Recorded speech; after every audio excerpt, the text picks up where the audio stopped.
ಸ್ನೇಹಿತರೆ, ಹಿಂದಿನ ವಿಡಿಯೋದಲ್ಲಿ ಕನ್ನಡ ಟೈಪ್ ಮಾಡಬೇಕಂತ ಹೇಳಿದ್ರೆ ಏನೇನು ಸೆಟ್ಟಿಂಗ್ಸ್ ಮಾಡ್ಕೋಬೇಕು ಅಂತ ತಿಳ್ಕೊಂಡಿದ್ದೇವೆ. ಈ ವಿಡಿಯೋದಲ್ಲಿ ಕನ್ನಡದ ವರ್ಣಮಾಲೆಗಳು ಹಂಗಂತ ಹೇಳಿದ್ರೆ ಕನ್ನಡದ ಅಕ್ಷರಗಳನ್ನ ಹೇಗೆ ಟೈಪ್ ಮಾಡೋದು ಅಂತ ನೋಡ್ತಾ ಹೋಗೋಣ. ಕನ್ನಡದ ಅಕ್ಷರಗಳನ್ನ ಟೈಪ್ ಮಾಡಬೇಕಂತ ಹೇಳಿದ್ರೆ ಮೊದಲನೇದಾಗಿ ಕನ್ನಡ ನುಡಿ ಸಾಫ್ಟ್ವೇರ್ ಆಕ್ಟಿವ್ ಆಗಿರಬೇಕು. ಕನ್ನಡ ನುಡಿ ಸಾಫ್ಟ್ವೇರ್ ಆಕ್ಟಿವ್ ಆಗಿದೆಯಾ ಅಂತ ಒಂದ್ಸರಿ ಗಮನಿಸ್ಬಿಡೋಣ. ಈ ಕೊನೆಯಲ್ಲಿರ್ತಕ್ಕಂತಹ ಈ ಬಾರ್ಗೆ ನಾವು ಟಾಸ್ಕ್ ಬಾರ್ ಅಂತ ಕರಿತೇವೆ. ಈ ಟಾಸ್ಕ್ ಬಾರ್ನಲ್ಲಿ ಈ ಅಪ್ವರ್ಡ್ ಆರೋ ಮೇಲೆ ಮೌಸ್ನ ಕ್ಲಿಕ್ ಮಾಡಿದ್ರೆ ಓಪನ್ ಆಗುತ್ತಲ್ಲ, ಇದಕ್ಕೆ ನಾವು ಸಿಸ್ಟಮ್ ಟ್ರೇ ಅಂತ ಕರಿತೇವೆ. ಈ ಸಿಸ್ಟಮ್ ಟ್ರೇ ಒಳಗಡೆ ಕರ್ನಾಟಕದ ನಕ್ಷೆ ಇದೆ ಅಂತ ಹೇಳಿದ್ರೆ ಕನ್ನಡದ ನುಡಿ ಸಾಫ್ಟ್ವೇರ್ ಓಪನ್ ಆಗಿದೆ ಅಂತ ಹೇಳಿ. ಈ ಕನ್ನಡದ ನುಡಿ ಸಾಫ್ಟ್ವೇರ್ ಆಕ್ಟಿವ್ ಆಗಿರೋದ್ರ ಜೊತೆಗೆ ಕೀಬೋರ್ಡ್ ಅಲ್ಲಿ ಸ್ಕ್ರಾಲ್ ಲಾಕ್ ಆನ್ ಆಗಿರ್ಬೇಕು. ಅದನ್ನು ಕೂಡ ಒಂದ್ಸರಿ ಚೆಕ್ ಮಾಡೋಣ. ನೋಡಿ, ಇದು ಕೀಬೋರ್ಡ್ ಅಲ್ಲಿ ಸ್ಕ್ರಾಲ್ ಲಾಕ್ ನೀಲಿ ಬಣ್ಣಕ್ಕೆ ತಿರುಗಿದೆ ಅಂತ ಹೇಳಿದ್ರೆ ಸ್ಕ್ರಾಲ್ ಲಾಕ್ ಆನ್ ಆಗಿದೆ ಅಂತ ಹೇಳಿ. ಇದೇ ತರ ನಾವು ನಮ್ಮ ಕೀಬೋರ್ಡ್ ಅಲ್ಲೂ ಕೂಡ ಒಂದ್ಸರಿ ಗಮನಿಸ್ಬಿಟ್ಟು ಬರೋಣ.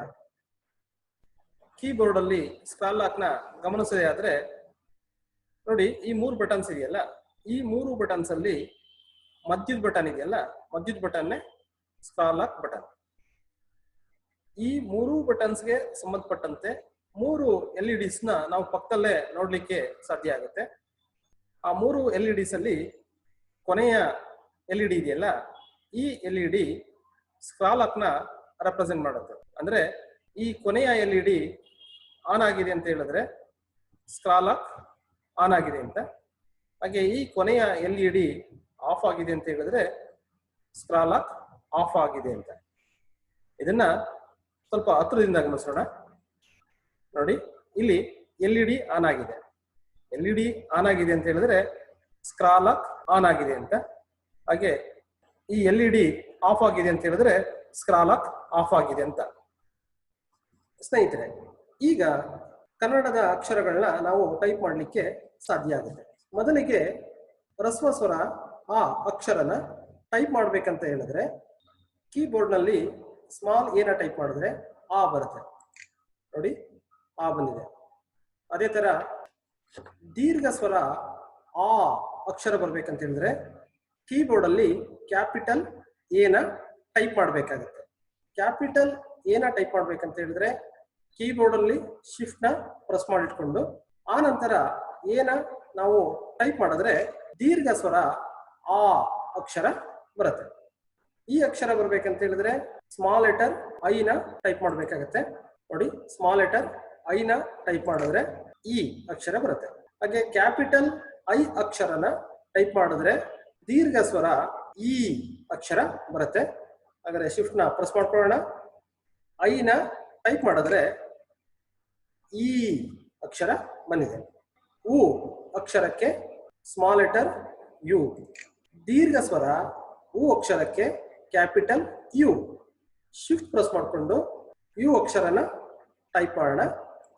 ಅಲ್ಲಿಗೆ ದೀರ್ಘ ಸ್ವರ ಯು ಅಕ್ಷರ ಬಂದಿದೆ.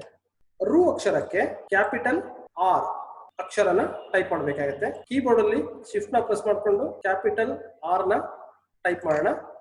ರು ಅಕ್ಷರ ಬಂದಿದೆ. ದೀರ್ಘ ಸ್ವರ ರೂ ಅಕ್ಷರ ಬರ್ಬೇಕಂತ ಹೇಳಿದ್ರೆ ಕ್ಯಾಪಿಟಲ್ ಆರ್ ಮತ್ತೆ ಕ್ಯಾಪಿಟಲ್ ಎಕ್ಸ್ ನ ಟೈಪ್ ಮಾಡಬೇಕಾಗುತ್ತೆ. ಶಿಫ್ಟ್ ಪ್ರೆಸ್ ಮಾಡಿಕೊಂಡು ಕ್ಯಾಪಿಟಲ್ ಆರ್ ನ ಟೈಪ್ ಮಾಡಿದೆ. ಯಾವುದೇ ಸ್ಪೇಸ್ ಕೊಡದಲ್ಲೇ ಕ್ಯಾಪಿಟಲ್ ಎಕ್ಸ್ ಅಕ್ಷರನ ನಾವು ಟೈಪ್ ಮಾಡಬೇಕಾಗುತ್ತೆ. ಇಲ್ಲೊಂದು ಸೂಕ್ಷ್ಮವಾಗಿ ಗಮನಿಸಬೇಕಾಗಿರ್ತಕ್ಕಂಥ ವಿಷಯ ಏನು ಅಂತ ಹೇಳಿದ್ರೆ ಕ್ಯಾಪಿಟಲ್ ಆರ್ ಅಕ್ಷರವನ್ನು ಟೈಪ್ ಮಾಡಿದ ನಂತರ ಕೀಬೋರ್ಡ್ ನಲ್ಲಿ ಮತ್ಯಾವುದೇ ಕೀಯನ್ನು ಟೈಪ್ ಮಾಡದೆ ಕ್ಯಾಪಿಟಲ್ ಎಕ್ಸ್ ಅಕ್ಷರವನ್ನು ಟೈಪ್ ಮಾಡಬೇಕು. ಅಕಸ್ಮಾತ್ ಟೈಪ್ ಮಾಡಿದ ಪಕ್ಷದಲ್ಲಿ ಆಕಸ್ಮಿಕವಾಗಿ ಟೈಪ್ ಮಾಡಿದ ಅಕ್ಷರದ ಜೊತೆಗೆ ಕ್ಯಾಪಿಟಲ್ ಆರ್ ಅಕ್ಷರವನ್ನು ಡಿಲೀಟ್ ಮಾಡಿ ಹೊಸದಾಗಿ ಟೈಪ್ ಮಾಡಬೇಕು. ನೋಡಿ, ಇಲ್ಲಿ ಮತ್ತೊಮ್ಮೆ ಗಮನಿಸಿ. ನಾನು ಕ್ಯಾಪಿಟಲ್ ಆರ್ ಅಕ್ಷರನ ಟೈಪ್ ಮಾಡ್ತಾ ಇದ್ದೀನಿ. ಕ್ಯಾಪಿಟಲ್ ಆರ್ ಅಕ್ಷರನ ಟೈಪ್ ಮಾಡಿದ ನಂತರ ಆಕಸ್ಮಿಕವಾಗಿ ನೀವೇನಾದ್ರೂ ಸ್ಪೇಸ್ ಕೊಟ್ಟು ಆನಂತರ ಕ್ಯಾಪಿಟಲ್ ಎಕ್ಸ್ ನ ಏನಾದ್ರು ಟೈಪ್ ಮಾಡಿದ್ರೆ ಬೇರೆದೇ ಅಕ್ಷರ ಬರುತ್ತೆ.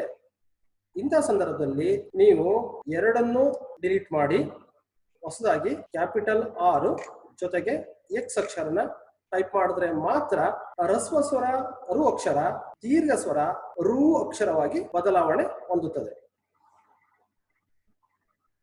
ಎ ಅಕ್ಷರಕ್ಕೆ ಕೀಬೋರ್ಡ್ ಅಲ್ಲಿ ಇ ಅಕ್ಷರನ ಟೈಪ್ ಮಾಡಬೇಕಾಗತ್ತೆ. ಎ ಅಕ್ಷರಕ್ಕೆ ಕ್ಯಾಪಿಟಲ್ ಇ ಶಿಫ್ಟ್ ಪ್ರೆಸ್ ಮಾಡಿಕೊಂಡು ಕ್ಯಾಪಿಟಲ್ ಇ ನ ಟೈಪ್ ಮಾಡಿದ್ರೆ ಎ ಅಕ್ಷರ ಬರುತ್ತೆ. ಐ ಅಕ್ಷರಕ್ಕೆ ಕ್ಯಾಪಿಟಲ್ ವೈ ಶಿಫ್ಟ್ ಹಿಡಿದು ವೈ ಪ್ರೆಸ್ ಮಾಡಿದ್ರೆ ಐ. ಆನಂತರ ಓ ಅಕ್ಷರಕ್ಕೆ ಸ್ಮಾಲ್ ಓ ನ ಟೈಪ್ ಮಾಡಬೇಕಾಗತ್ತೆ. ನೋಡಿ, ಸ್ಮಾಲ್ ಓ ಟೈಪ್ ಮಾಡಿದ್ರೆ ಓ ಅಕ್ಷರ ಬರುತ್ತೆ. ಹಾಗೆ ದೀರ್ಘ ಸ್ವರ ಓ ಅಕ್ಷರ ಬೇಕಂತ ಹೇಳಿದಾಗ ಕ್ಯಾಪಿಟಲ್ ಓ ನ ಟೈಪ್ ಮಾಡಬೇಕಾಗತ್ತೆ. ಕ್ಯಾಪಿಟಲ್ ಓ ನ ಟೈಪ್ ಮಾಡ್ಬೇಕಂತ ಹೇಳಿದ್ರೆ ಶಿಫ್ಟ್ ನ ಪ್ರೆಸ್ ಮಾಡಿಟ್ಕೊಂಡು ಓ ನ ಟೈಪ್ ಮಾಡಿದ್ರೆ ನಮ್ಗೆ ದೀರ್ಘ ಸ್ವರ ಓ ಅಕ್ಷರ ಬರುತ್ತೆ. ಅದೇ ಔ ಅಕ್ಷರಕ್ಕೆ ಕ್ಯಾಪಿಟಲ್ ವಿ ಟೈಪ್ ಮಾಡಿದ್ರೆ ಔ ಅಕ್ಷರ ಬರುತ್ತೆ. ಹಾಗೆ ಆಕೆ 10 ಬರ್ಬೇಕಂತ ಹೇಳಿದ್ರೆ ಎ ಜೊತೆಗೆ ಕ್ಯಾಪಿಟಲ್ ಎಂ ಅಕ್ಷರನ ಟೈಪ್ ಮಾಡಬೇಕಾಗತ್ತೆ. ಮೊದಲಿಗೆ ಎ ಅಕ್ಷರ, ಆನಂತರ ಶಿಫ್ಟ್ ನ ಪ್ರೆಸ್ ಮಾಡಿಕೊಂಡು ಎಂ ನ ಟೈಪ್ ಮಾಡಿದ್ರೆ ಆಕೆ 10 ಬರುತ್ತೆ. ಇಲ್ಲೊಂದು ಗಮನಿಸಬೇಕಾಗಿರ್ತಕ್ಕಂಥ ವಿಷಯ ಏನಂತ ಹೇಳಿದ್ರೆ, ನೀವು ಏನ ಟೈಪ್ ಮಾಡಿ ಸ್ಪೇಸ್ ಕೊಟ್ಟಿದ್ರೂ ಪರವಾಗಿಲ್ಲ, ಎಂ ಟೈಪ್ ಮಾಡಿದ್ರೆ ನಿಮ್ಗೆ 10 ಬರುತ್ತೆ. ಆನಂತರ ಆ ಸ್ಪೇಸ್ ನ ಡಿಲೀಟ್ ಮಾಡ್ಕೋಬಹುದು. ಇಲ್ಲೊಂದು ಮತ್ತೊಮ್ಮೆ ಗಮನಿಸಿ, ಈಗ ಏನ ಟೈಪ್ ಮಾಡಿದೆ, ಆಕಸ್ಮಿಕವಾಗಿ ಸ್ಪೇಸ್ ನ ಟೈಪ್ ಮಾಡಿ ಶಿಫ್ಟ್ ಹಿಡಿದು ಕ್ಯಾಪಿಟಲ್ ಎಂ ನ ಟೈಪ್ ಮಾಡಿದ್ರೆ 10 ಬಂದೇ ಬರುತ್ತೆ. ಅದನ್ನ ಆನಂತರ ಕರ್ಸರ್ನ ಹಿಂದೆ ತಗೊಂಡು ಅದನ್ನ ಬ್ಯಾಕ್ ಸ್ಪೇಸ್ ಟೈಪ್ ಮಾಡೋದ್ರ ಮುಖಾಂತರ ಆ ಸ್ಪೇಸ್ ನ ಡಿಲೀಟ್ ಮಾಡಲಿಕ್ಕೆ ಸಾಧ್ಯ ಆಗತ್ತೆ. ಆಕೆ 20 ಅಹಾ ಬರ್ಬೇಕಂತ ಹೇಳಿದ್ರೆ ಸ್ಮಾಲ್ ಲೆಟರ್ ಎ ನ ಟೈಪ್ ಮಾಡಿ ಕ್ಯಾಪಿಟಲ್ ಲೆಟರ್ ಎಚ್ ನ ಟೈಪ್ ಮಾಡಬೇಕಾಗತ್ತೆ. ಇಲ್ಲಿ ಒಂದು ಗಮನಿಸಿ, ಈಗ ಎ ಅಕ್ಷರನ ಟೈಪ್ ಮಾಡಿದ್ರೆ ಆ ಬಂದಿದೆ. ಆಮೇಲೆ ಶಿಫ್ಟ್ ಹಿಡಿದು ಹೆಚ್ ಅಕ್ಷರನ ಟೈಪ್ ಮಾಡಿದ್ರೆ 20 ಬಂದಿದೆ, ಆಹಾ ಆಯ್ತು. ಇಲ್ಲಿ ಮತ್ತೊಮ್ಮೆ ಹೇಳ್ಬೇಕಂತ ಹೇಳಿದ್ರೆ ಎ ಮತ್ತೆ ಎಚ್ ನಡುವೆ ಸ್ಪೇಸ್ ಕೊಟ್ಟರು ಕೂಡ ಏನ್ ಸಮಸ್ಯೆ ಏನಾಗಲ್ಲ. ಆ ಸ್ಪೇಸ್ ನ ಆನಂತರ ಡಿಲೀಟ್ ಮಾಡ್ಕೋಬಹುದು. ಮತ್ತೊಮ್ಮೆ ಗಮನಿಸಿ, ಎ ಟೈಪ್ ಮಾಡಿದಾಗ ಆ ಬಂದಿದೆ. ನಿಮ್ಗೆ ಗೊತ್ತಿದ್ದೋ ಗೊತ್ತಿಲ್ದಲೇನೋ ಸ್ಪೇಸ್ ನ ಟೈಪ್ ಮಾಡಿದಂತ ಪಕ್ಷದಲ್ಲಿ ಕ್ಯಾಪಿಟಲ್ ಲೆಟರ್ ಹೆಚ್ ನ ಟೈಪ್ ಮಾಡಿದ್ರು ಕೂಡ 20 ಬರುತ್ತೆ. ನೋಡಿ, 20 ಬಂದಿದೆ. ಅದನ್ನ ಕರ್ಸರ್ನ ಹಿಂದೆ ತಗೊಂಡು ಬ್ಯಾಕ್ ಸ್ಪೇಸ್ ನ ಟೈಪ್ ಮಾಡೋದ್ರ ಮುಖಾಂತರ ಆ ಸ್ಪೇಸ್ ನ ಡಿಲೀಟ್ ಮಾಡಲಿಕ್ಕೆ ಸಾಧ್ಯ ಆಗತ್ತೆ. ಖ ಅಕ್ಷರಕ್ಕೆ ಸ್ಮಾಲ್ ಲೆಟರ್ ಕೆ, ಹಾಗಾದ್ರೆ ಸ್ಮಾಲ್ ಲೆಟರ್ ಕೆ ನ ಟೈಪ್ ಮಾಡಿದ್ರೆ ಖ ಅಕ್ಷರ ಬರುತ್ತೆ.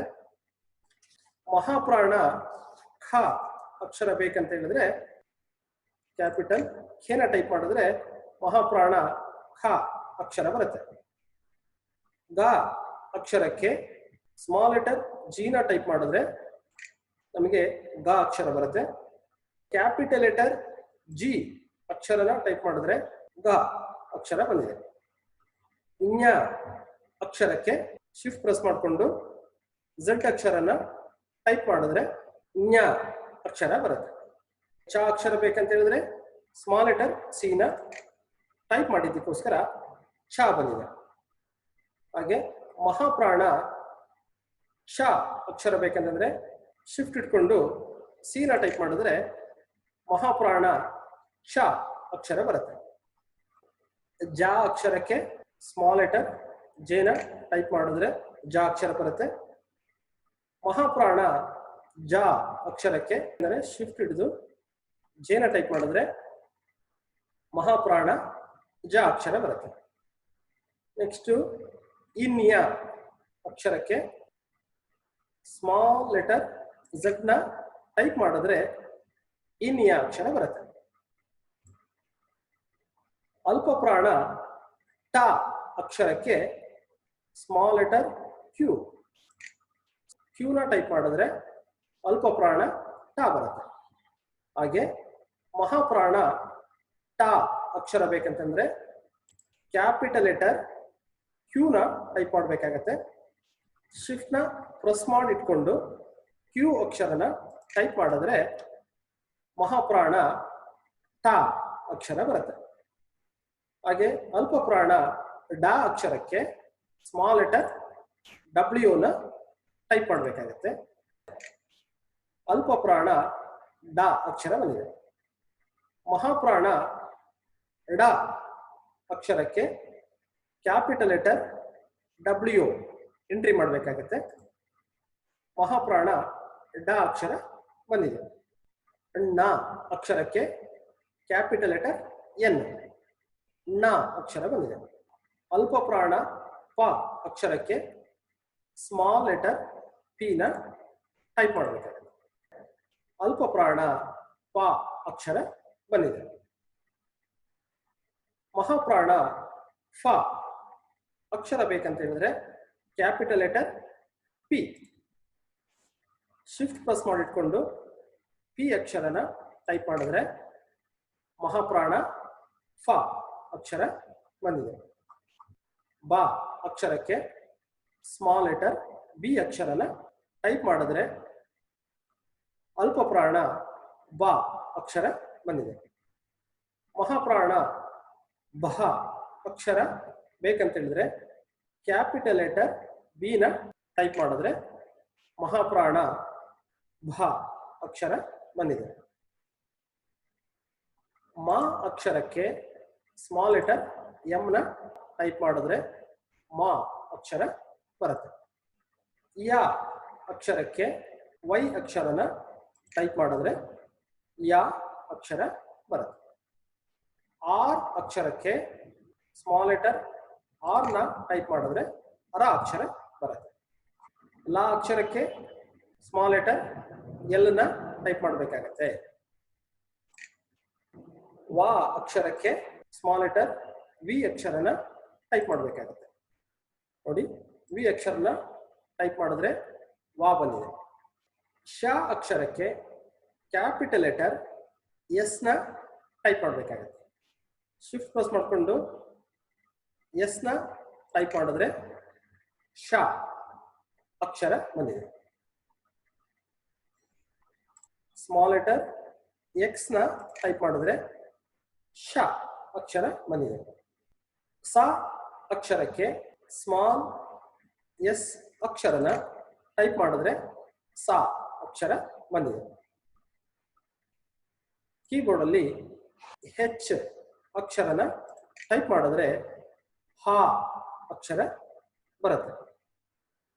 ಕೊನೆಯದಾಗಿ ಳ ಅಕ್ಷರ ಬೇಕಂತ ಹೇಳಿದಾಗ ಕ್ಯಾಪಿಟಲ್ ಲೆಟರ್ ಎಲ್ ಅಕ್ಷರನ ಟೈಪ್ ಮಾಡಬೇಕಾಗತ್ತೆ. ಹಾಗೆ ಶಿಫ್ಟ್ ಪ್ರೆಸ್ ಮಾಡಿಕೊಂಡು ಎಲ್ ಅಕ್ಷರನ ಟೈಪ್ ಮಾಡಿದ್ರೆ ನಮಗೆ ಳ ಅಕ್ಷರ ಬರುತ್ತೆ. ಸ್ನೇಹಿತರೆ, ಇಲ್ಲಿ ತನಕ ಒಟ್ಟಾರೆ ಕನ್ನಡದ ವರ್ಣಮಾಲೆಗಳಾದಂತಹ 49 ಅಕ್ಷರಗಳನ್ನ ಹೇಗೆ ಟೈಪ್ ಮಾಡೋದು ಅನ್ನೋದನ್ನ ತಿಳ್ಕೊಂಡಿದ್ದೇವೆ. ಈ ವಿಡಿಯೋದ ಬಗ್ಗೆ ನಿಮ್ಮ ಅನಿಸಿಕೆಗಳನ್ನ ತಪ್ಪದೆ ಕಾಮೆಂಟ್ ಬಾಕ್ಸ್ ಅಲ್ಲಿ ತಿಳಿಸಿ. ನೀವಿನ್ನು ನಮ್ಮ ಯೂಟ್ಯೂಬ್ ಚಾನಲ್ ಸಾಫ್ಟೆಕ್ ಹಾಸನ್ಗೆ ಸಬ್ಸ್ಕ್ರೈಬ್ ಆಗಿಲ್ಲ ಅಂತ ಹೇಳಿದ್ರೆ ದಯವಿಟ್ಟು ಸಬ್ಸ್ಕ್ರೈಬ್ ಬಟನ್ ಮೇಲೆ ಮೌಸ್ ನ ಕ್ಲಿಕ್ ಮಾಡೋದನ್ನ ಮರಿಬೇಡಿ. ನಂತರ ಮೂಡಿ ಬರುವ ಗಂಟೆ ಚಿತ್ರದ ಮೇಲೆ ಕ್ಲಿಕ್ ಮಾಡೋದನ್ನು ಕೂಡ ದಯವಿಟ್ಟು ಮರಿಬೇಡಿ. ಮುಂದಿನ ವಿಡಿಯೋದಲ್ಲಿ ಗುಣಿತಾಕ್ಷರಗಳನ್ನು ಹೇಗೆ ಟೈಪ್ ಮಾಡಬೇಕು ಅಂತ ತಿಳ್ಕೊಳ್ತಾ ಹೋಗೋಣ. ನಿಮಗೆ ಇಷ್ಟವಾದರೆ ಈ ವಿಡಿಯೋವನ್ನ ಇತರರಿಗೆ ಶೇರ್ ಮಾಡಿ. ಥಮ್ಸ್ ಅಪ್ ಐಕಾನ್ ಮೇಲೆ ಮೌಸ್ ನ ಕ್ಲಿಕ್ ಮಾಡೋದನ್ನ ದಯವಿಟ್ಟು ಮರಿಬೇಡಿ. ಮುಂದಿನ ವಿಡಿಯೋದಲ್ಲಿ ಗುಣಿತಾಕ್ಷರಗಳನ್ನ ಹೇಗೆ ಟೈಪ್ ಮಾಡಬೇಕು ಅಂತ ತಿಳ್ಕೊಳ್ಳೋಣ. ಧನ್ಯವಾದಗಳು.